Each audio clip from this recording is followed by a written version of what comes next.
Welcome back. Oh, this smooth jazz by Peter White. We love that.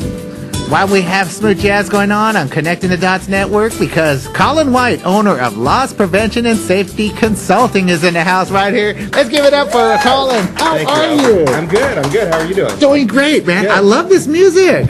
I love how our guests indicate. Very relaxing. Just the go with it, go with the flow. I like that jazz I listen style. to a lot of this at the end of the day, kind of unwind time. That's understandable. Yeah, absolutely. That is understandable. Well, hey, tell us about your company. Well, what we do is we look at and we work with small businesses.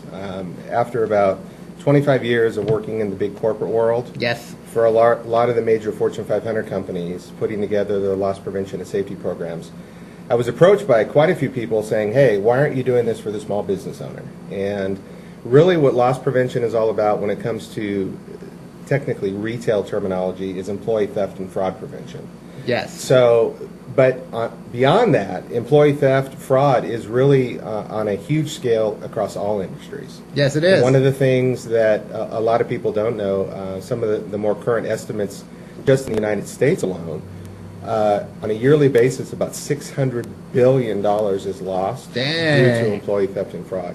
It's about a $3.5 trillion problem worldwide. Woo. And the unfortunate thing is that a lot of small business owners don't have a clue that this is going on until it's too late. I hate when that happens. So yeah, absolutely. So it's pretty staggering when you take a look at the numbers. And what we'll do is we'll go in, we'll take a look at whatever programs they currently have in place. Usually it's very minimal, if anything.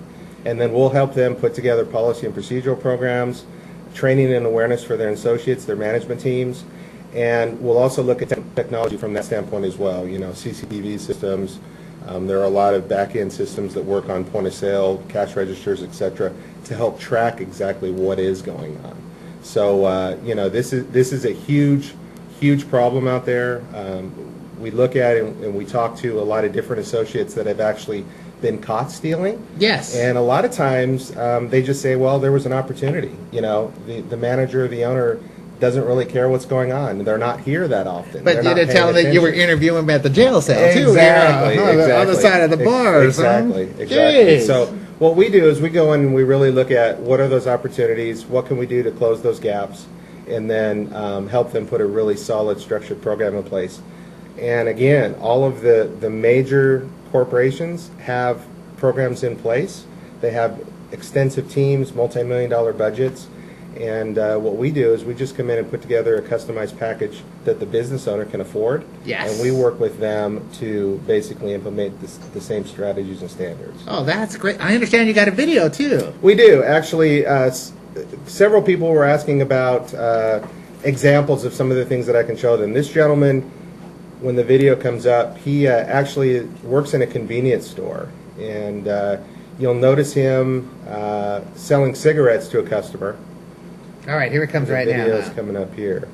Oh, actually, no, I'm sorry. That's not it? This is a...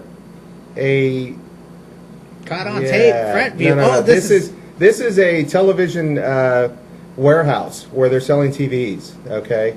I was thinking it was a convenience store. Anyway, this gentleman here, if you look at him, he's acting kind of nervous and suspicious in the background. Yeah. And he's actually got a flat screen TV set up back there. This is the back view, and you'll actually see him. He's walking back. You'll see a gentleman kind of out in the hallway. He's paying attention to where he's at. And when he feels that the coast is clear, he's just going to grab that television and walk it right out the back door. Oh, look at him. Oh, yeah. Here Busted. he goes. He's going to grab it right here. Oh, where'd it go? Oh, hold on. No. Oh, now you got us hanging over here. Oh, excuses. Oh, there he is. He's digging it out there. There he And he goes, takes right out off. the backyard. So this is just a real easy example of how employees can, take advantage of their employees. Oh, man. And that happens It every happens. day. It happens everywhere. It happens everywhere. Yeah.